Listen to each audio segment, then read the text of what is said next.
Maniego at Team Make It Happen, kami po ay lubos na nagpapasalamat sa binigay po ninyong tiwala at pagmamahal. Muli po, ang inyong lingkod, Kapitan Rodel Samaniego. Maraming salamat po, mahal kong Barangay Bambang. Mula po kay Kap Rodel Samaniego at Team Make It Happen, kami po ay lubos.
Gusto ko po magpasalamat sa lahat na sumuporta dito po sa Barangay Bangbang, sa aming Team Make It Happen.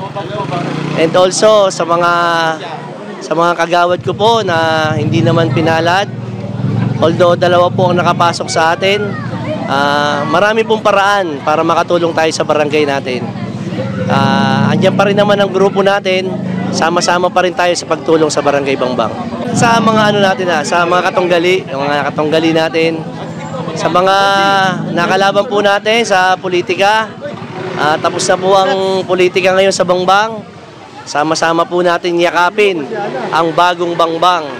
Sama-sama po tayong ayusin ang mga problema na dapat ayusin sa barangay natin.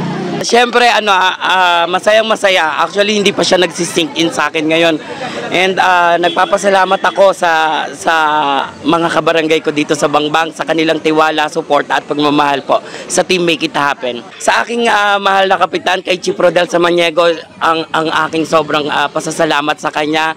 Siya yung nagbukas at nagbigay sa akin ng tahanan dito sa Team Make It Happen. Congratulations sa ating bagong kapitan and sa lahat ng mga pinalad ngayong BSKE 2023. Sa ngayon, isang kulay na lang po tayo, pero sobra din akong nagpapasalamat sa kanilang lahat. Lahat naman naging sports, wala naman nagbatuhan ng kahit ano. So ayun, nakakatuwa naman ang naging flow ng election dito sa Barangay Bangbang.